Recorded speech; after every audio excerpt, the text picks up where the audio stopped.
You look like a no. You look really good, actually. I'm impressed with. For once, someone for says I once. look good. Yeah, I've never experienced this.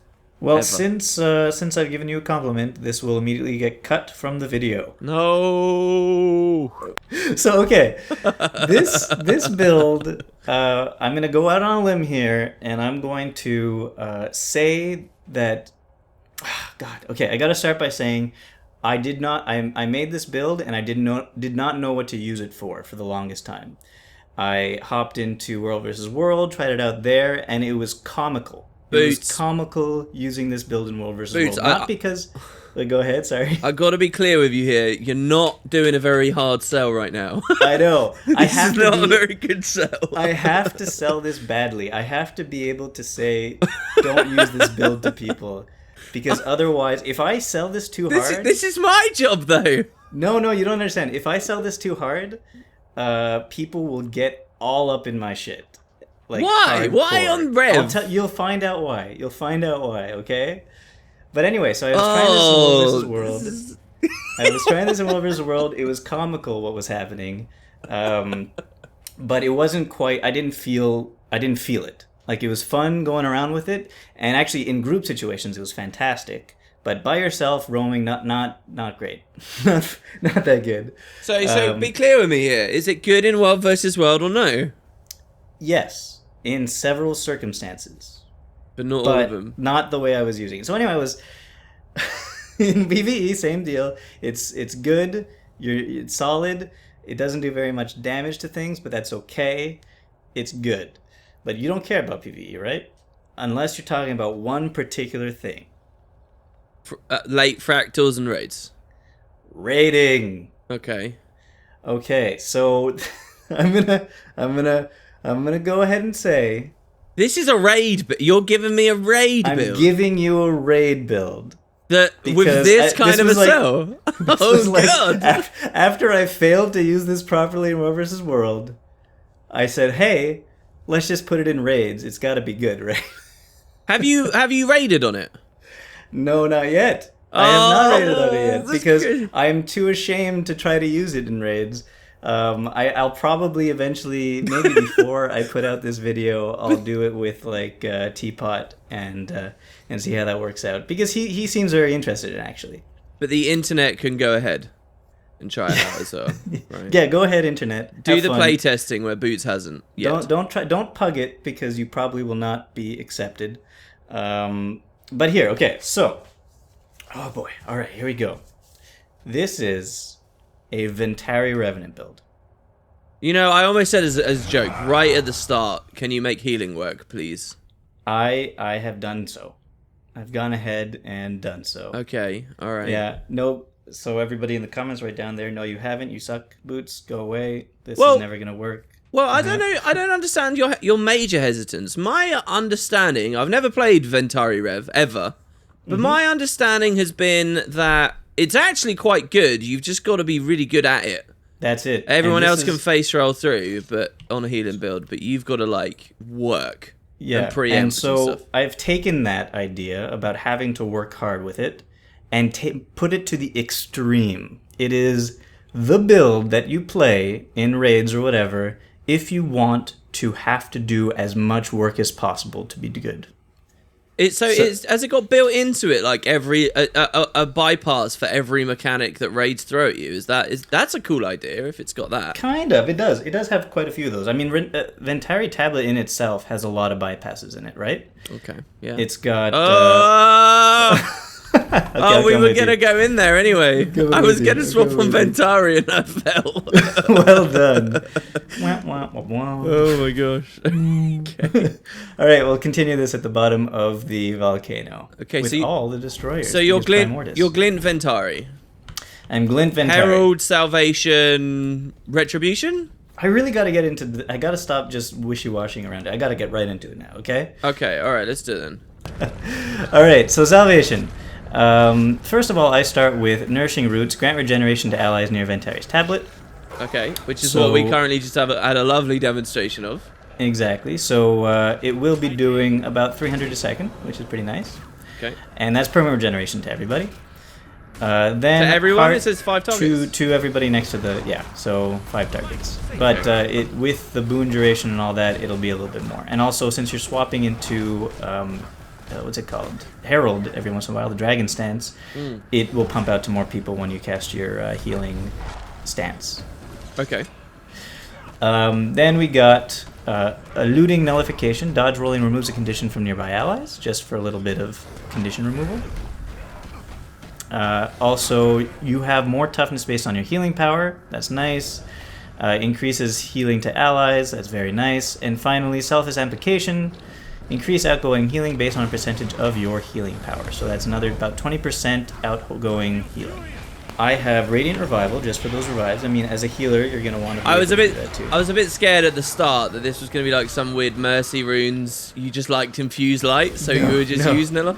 So it works good in big world versus world groups because the bodies get cleaved so hard or something like that, right? No. And then I use bolster fortifications for that tablet spam. Okay. Yeah, so every time you move your tablet, you get 3.5 seconds of protection. Skill, sorry, where is this? This is in Herald Master Trait. Oh, we're looking at Herald. Sorry. I thought we were looking at Devastation. Oh, no, we're looking at Herald right now. Okay. Yeah. So, because you were talking about infused light and stuff. Okay, cool. Yeah. Radiant Revival, and then Bolster Fortifications. You get 3.5 seconds every time you move your tablet, which is every 3 seconds, so that's permanent protection right there. Oh, that's really nice. Oh, I didn't even know about that. Yeah. That's because I've never played Ventari. Okay, cool. Yeah. And then I have Crystal Hibernation, just in case you get low, because if you're playing the tank role, it'll be nice that every 25 seconds, if you get low, it'll heal you back up basically quite high. I mean, it's 4 pulses of 1,500 healing approximately. So that is 6,000 healing in a protective bubble. You're not going to get hit. It's basically a lifesaver along with the shield you use itself. Is if it? you're tanking. Okay. Yeah, it's pretty solid. Also, you're not stuck in it because if you just move, you get pulled out. So you if you get don't, pulled up. Yeah. Exactly. So if it's before like a Gorseable blast or something, you can still get out. And the great thing about this plus the tablet is that it doesn't affect your healing because even though you're stuck in the bubble, your tablet is still all instant activation skills. Pulsing and stuff, yeah. It's pulsing so stuff. So your facets, right? Like toggling facets are yeah, exactly. And so it's all... I'll tell you about it in a little bit, but like the big heals on the tablet are instant activation and aren't dependent on you being able to be unstunned or whatever. Okay. Okay, then finally we'll go into Devastation. We're going into Devastation for rating because in Devastation, the major trait, you get Assassin's Presence, which is increases ferocity of nearby allies by 150 points. It's a very strong trait, pretty necessary if you're a Revenant in raid. So in order to replace a normal Revenant, you need this skill, this trait. Yeah, okay. Then when you strike foes with vulnerability, you do a little bit Siphon Ling. And then as my Grandmaster, I have when you're hitting from behind a foe, you Siphon Health, and that's a lot of healing actually with this one. But in raiding, usually you're going to probably take Dismantle Fortifications instead. Okay. Because it makes your break bars stronger? Yeah. So when there's a break bar, you swap over to your staff, do your staff 5, and it basically eliminates an entire break bar. So I mean, I guess I'll go to the equipment now. Right now, I'm using full Apothecary gear. Apothecary. Okay, so that Apothecary's Condi, isn't it? Yeah, Condi damage. Why? Condi, toughness, and healing power. Main stat healing power for the healing. Why? Why? Because I am going Mace Shield. Why? What do you mean? I don't get it. Why? Why wouldn't you go... What's so important about the mace? Just mace for the blast? Damn good. And for the fire field, so that you The mace is damn good. Okay, so I've been testing this, and with only condition damage, and being able to be a healer and a tank at the same time, you are doing... I understand. You're doing like the druid angle of things. Right, I get what you mean, yeah. So by picking Condi damage, it's the best way to shoehorn a bit of damage into a build. Going back to what you were saying before, trying to do everything. Exactly. So with full boons and full buffs, unrealistic is 13k. With realistic buffs, it's 10k. Okay. Yeah. But it doesn't bring obviously the same boons and buffs that a druid does, and it's a hell of a lot harder to do its job. But you can consolidate a bit better though if you're very good at this. Yeah, you can hopefully. cut a couple of rolls down. Yeah, hopefully. So again, this is something that I haven't fully tested yet, so it's very possible that none of this works. Man, I feel a bit out of my depth to critique this. What's your runes? Okay, so the runes I have for the damage dealing version of this build, like if you want to try to actually do some damage, which brings it up to 10k, I am using superior runes of Balthazar. So that brings my burning duration up to 100. And gives you about 3k extra damage, DPS, I mean, from that altogether. And so without it, I would be doing around 7k. I'm really surprised. Go ahead. Okay, sorry, go ahead. Yeah, so I'd be doing around 7k, and the cool thing about the Balthazar runes is that on heal, when you use a heal skill, it does a burn for 3 seconds in an AoE. Yeah, but there's... Okay, go ahead. So when you're constantly moving around your tablet, so every 10 seconds... I do love that little blast that it does visually as well. Exactly. Arenanet, have all the runes need to have some kind of visual effect with them. It's so cool. Yeah, so every 10 seconds you are going to be doing an extra stack of burning. Yeah. Which is nice. It's like an extra 1700 damage. I'm sure it is, Boots. But if you realize, which you should, that this build is not supposed to be doing damage, because even 10k, even 3k more than 7k is like so minimal, and you want to make your life a lot easier rather than harder. There is one rune that you should be running this build, and I really want you to say it. What I would be using in a raid situation in reality is runes of altruism. Well done. Yes, good. Yes. Okay. So runes of altruism, I don't have them on me right now. Actually, I'm gonna buy them. I had 12 of them and then 12 Balthazar, but then I kept switching back and forth. So here, let's just buy them right now. Oh my god, I have so little gold. I have 1 gold, 17 silver, and then 2 gold in what? Dude, this series has made you broke. Yes, it has. What was the most expensive one? This is a bit out of place, but it was probably the NG one with the leadership stuff, right? Well, the leadership, I just farmed it. It wasn't expensive because the leadership runes were hard to make. They just weren't expensive. Yeah. This one was actually pretty expensive to make. Not the runes, but for some reason, the apothecary armor is expensive. Yeah. Okay, so altruism runes, let's just look at them right now. They give you healing as a base stat. Good. When you use a heal skill, gain 3 stacks of might to nearby allies for 8 seconds, so that's 16 seconds if you have 100% boon duration, but in this build you only have, I think it's 85% boon duration. So that's 3 stacks of might for probably around 14 seconds. It's good because that you can actually double up on that. For a little while they'll overlap because the cooldown's only 10 seconds, so you're actually going to have 6. It's 3 to 6 stacks of boons just from moving around your tablet. Yeah.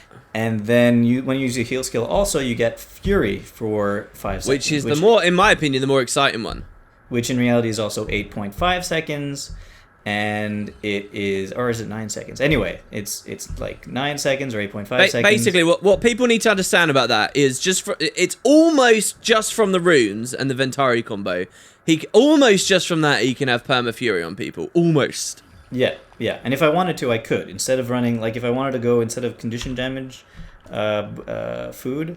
duration food, I could go boon duration food and definitely have 100% Fury uptime sticking in Ventari as a healer tank instead of running a full rotation with your what's it called, Dragon Stance. Okay. So yeah, so just from those runes, you just get permanent Fury, permanent protection, permanent regeneration, and permanent 20. Well, in this it would be 6 stacks of might if you're not doing the full rotation, and I'll tell you how you get 25 stacks of might right now. Are you ready? Okay, I'm ready. So what you do is you thing, and then you get, what was that? A double stack of the might. Yeah, indeed. Double stack of might right there. Do it again, double stack of might. Oh, it's so good. Except you're I ready. didn't get a double stack of might because I'm slightly off center, but okay. And more double stack of might. I got 25 stacks of might right now, and that's gonna stay for the entire thing. And you have your F2 up. You have your you're slowly going down with what's it called? With your energy. But when you get too low, you could swip into Dragon Stance for like 10 seconds. Get all your energy back to 50. It goes really fast, nice and quick. And as you can see, the what's it called? The Fury doesn't last the full amount of seconds, right? Can you do me a favor and turn off Alacrity and do it again? Oh, okay, sure.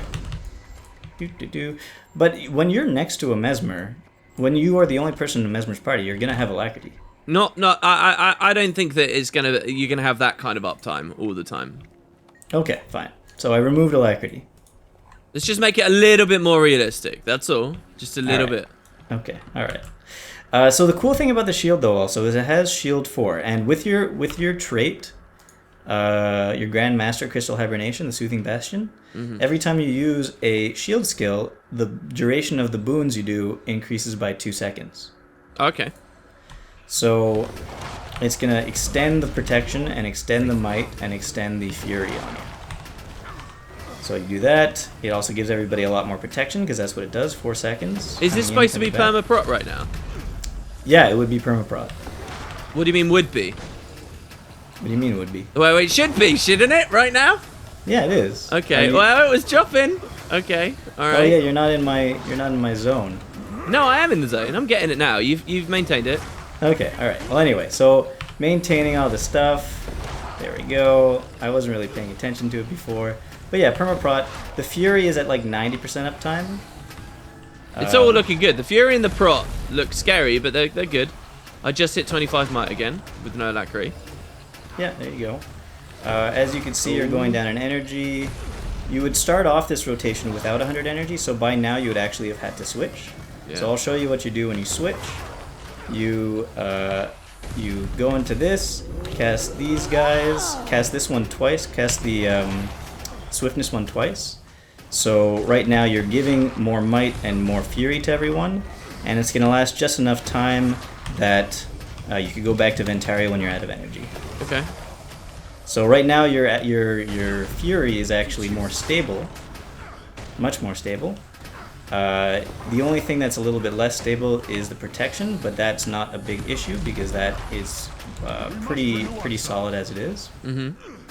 And your regeneration is more stable. Your might is more stable right now after your foray into the Ventari, into the Dragon Stance. Okay. And yeah, there you go. That's it. All right. Cool. Yeah, and if you want to, if you see that your protection isn't high enough, instead you could pick and choose which stances you do. So like if you've already stacked quite a bit of Fury and you're not worried about it anymore, instead of doing Fury, or the same thing with Might, if you don't think you're worried about the Might anymore, you could go Festive Chaos and get your protection every 5 seconds of protection every 3 seconds. Mm-hmm. So that will stack protection more than it did before. Yeah. And yeah, there you go. But you don't want to upkeep your swiftness because there's no point to that. So you can use it as a damage boost because it gives 3 stacks of burning. All right. Yeah, I mean, there you go. That's the idea of it. It's pretty intensive. Like if you want, it's hard to balance not dying, healing everybody, giving 25 might, giving everybody fury, protection, and yeah, it is a lot to balance. regeneration. I see what you're saying. Yeah. Yeah, but it does replace the role of a normal Revenant, except for the DPS, obviously. Yeah. It would be doing about a third as much DPS, maybe Yeah, half as much. a lot lower. Yeah. Yeah. All right. Can we maybe do a why it's bad? I guess so.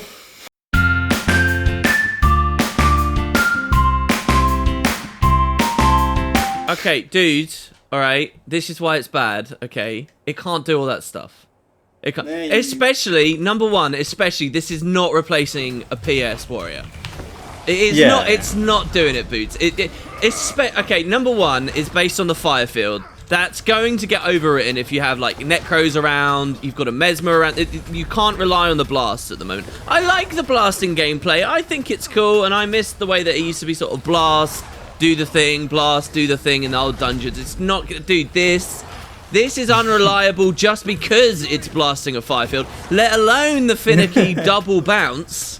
Okay, and then beyond that, right? It's taking ages to roll up to 25. Ages to roll up for the people around you, where it's really inconsistent. People are going to be moving in and out of that range a lot.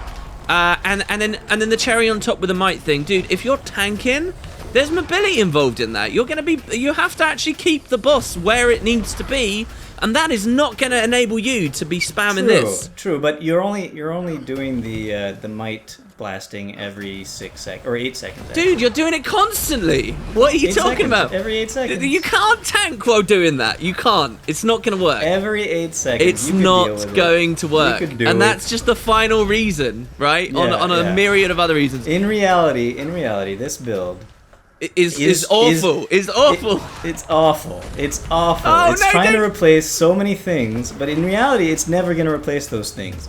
But when you think about it, it could be a good backup to a lot of those things. Yeah, go ahead. In a group situation, in a raid, if you have this instead of your revenant, because in many cases the DPS is not a big deal. You would still have a warrior. You would still have a druid, not a tank druid, obviously. This would definitely replace the role of the tank. But you would still have those things, but maybe you wouldn't need 3 of them, or maybe you would need 2 of them. Maybe it could be an off, the druid could be an off healer for this, and the warrior, this will be an off might buffer for this. This could fill in those gaps that you might have in a group. That you shouldn't have, really. That you're probably not going to have. That you shouldn't have. You're probably not going to have. Here's another thing, all right, about the might thing, right? And it replacing a PS warrior. You can't provide banners, all right? So these groups... That's why I said you still have to have a warrior. Right, so you still have to have a warrior. So what you're doing is you're allowing the warrior to change his build slightly to increase his personal DPS ever so slightly for a way more wobbly might engine. That's what you're doing with that. And it's not going to be worth it whatsoever. Yeah. I'm so sorry. I still think that the warrior would have to be a PS warrior. The question is, would you need 2 PS warriors? Well, but the idea of this, right? Because if you have this with a mesmer, that is a signet of inspiration mesmer, sharing the boons that are all given to it because of this being in the same party, you probably don't need 2 warriors. Yeah, I wouldn't say so. Not at all. But the thing is, a healer that can throw out a bit of might at the same time isn't even that novel of a concept. We already see that a bit. The thing that I like about the build is the altruism runes. I was crying inside when you were talking about Balthazar and stuff. It's like we had a little moment there where it was like, all right, let's do damage. It's like, no, let's just ignore that. Balthazar runes, I think, is crazy. I like the heal synergy or whatever, but you get with the altruism runes. And I kind of like the fact that you can push out the boon duration, the fury, and the assassin's presence on a heal. I do think this is maybe a consolidation for a regular rev into a healer. I think that actually is a thing. I think you can cut the fat away when it comes to the might here. Yeah. I'm not quite sure how that works with the subgroups and stuff, though, because ideally you aren't in the same subgroup as all the DPS guys, so that you can... I don't know. I don't want to get into the subgroup discussion, because I don't understand it as fully as I probably should. But maybe there's something there, and I like the altruism concept of it. But none of this at all talked about the inherent flaws of just Ventari versus some of the other healing options, because you're still losing out on what the druid has to offer, and you're still losing out on what the quality of life that the Tempest has to offer by comparison. Yeah, I still feel you need a druid. I still feel you need a what's it called? Warrior. I think that I personally, not everyone's going to agree with this, I personally think your perma-prop here is a little overstated in its strength, but people love running guardians for the hammer, blah blah blah, and people seem to find that very valuable. I prefer the quality of life on other protection methods, but that's it's also probably perma-prop for 5 people. Yeah, so I don't, maybe you've got a consolidation there between those 2 roles, the rev and a healer, but it still doesn't defeat the fact that that's going to be hard to play. The idea, and then there's the other question: you're trying to do that and tank at the same time. You have 2,000 toughness. It's not a question of the stats. It's a question of realistic gameplay. And maybe maybe that is possible.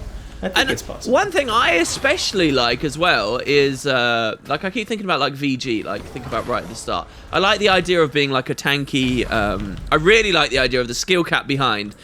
Doing this, tanking the Veil Guardian, and when the arc lightnings come up, when the green circles appear, and your backline has to run off, your Necros, maybe an Ellie or whatever has to run off, you're a good enough rev that you just move the tablet over there to the green circle every time while still moving around the arena. That's the utility of the tablet is pretty damn strong. Like we haven't talked about this yet. Oh, don't try to sell it as a good thing though. The tablet is clunky and finicky. It's clunky, but it's pretty good. As a tank, having the tablet next to you at all times is solid. Healing yourself for, I think it's like 580 or something every second. Because you heal yourself with regeneration 300, and then there's the burst every 3 seconds. And then on top of that, if you just, every 3 seconds, you could do an additional burst by moving it on top of you. It doesn't have to pass through you, it just has to be on top of you. That gives you, obviously, the protection, and then also for yourself, it's around 1,500 healing. And then for people, for the outgoing healing, I think it's around 2,000. Okay. And then yeah, if you're low, you're fine with your shield. Because if you get low, it automatically procs, or you can proc it yourself, and that heals 6,000. And then on top of that, you have the burst heal with the natural harmony, which I think for yourself is around 3,000. For people around you is around 4,000. Mm-hmm. And yeah, if there's projectiles coming in, you got your projectile destroyer.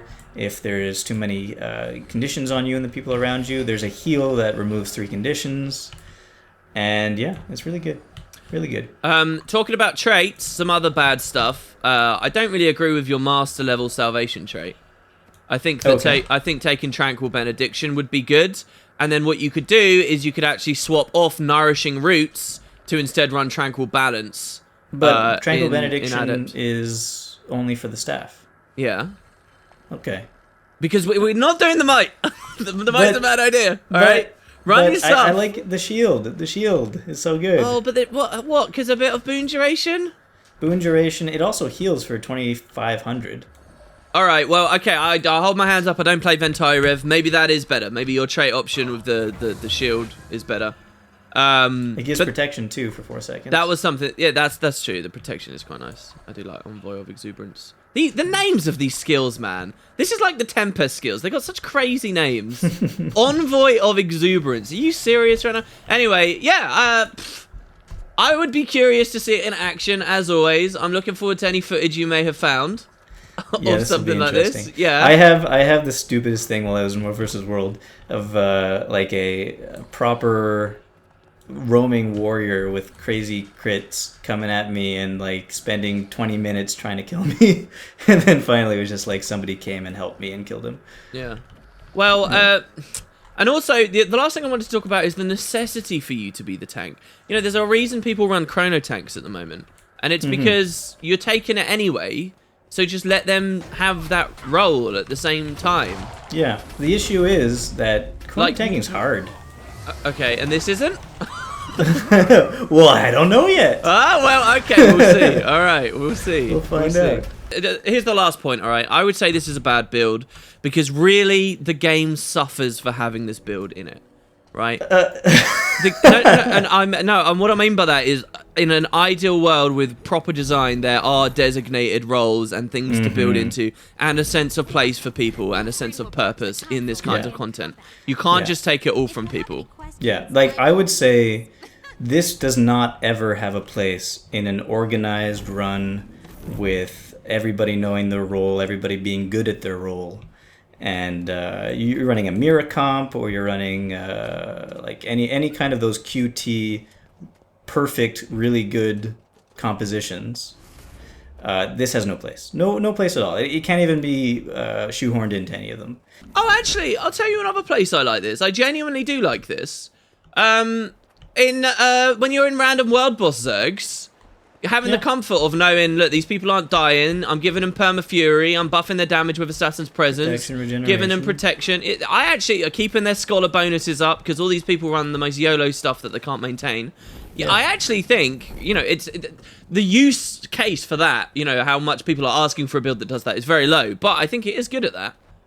Yeah, it's good at that.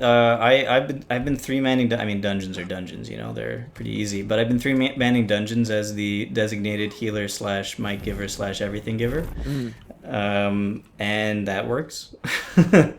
There's places for it. It's just as in a raid, the only place for it is if you have a very nice group that doesn't get mad at you, and you feel like you really want to do every role. So training runs, or when you're with people who have a genuine love of the game and will try out weird stuff. Yeah, and also if you just have, if you're trying to pug or something, or if you have a small guild that doesn't have people who could fill those roles properly, who are training on like, let's say, a druid doesn't know if he's good enough to heal properly. Someone training on a mesmer doesn't know if they know how to tank properly. Someone training on warriors should probably be able to pump out that might pretty easily. But yeah, it'll just be a filler for all those things. Just in case. It's a good build for if your warrior accidentally takes the wrong trait and doesn't realize it. Yes, exactly. There you go. Yeah, so it tries to do too much, but in the end, does so little. Well, there you go. There you go. I feel like this is good, that we have ended this season of Boots Bad Builds on a truly bad build. You need to have some pride in your own builds, man. I like it breaks down. I like the idea of it. I mean, I like the idea that it can do 25 stacks of might, and it can do fury and protection and regeneration, and it possibly can heal and tank at the same time and fill the role of a revenant. I like the idea of it, just in application, because of, there being better options. I'm sure Rev players out there love the idea of it too. And I even quite romanticize the idea of it in terms of, it can do everything, but it's insanely difficult and no one's good enough at the game to do it. That's even a fun concept to think of, but in general, I think it would be damaging if it worked. Yeah. Okay. All right. Well, thank you very much, Leo. There we go. Thank you. And we'll see what we got in the can. I'll talk to you later, guys. Have a good break from Boots Bad Builds for a while, unless I come up with something great. The off-season begins. See you later.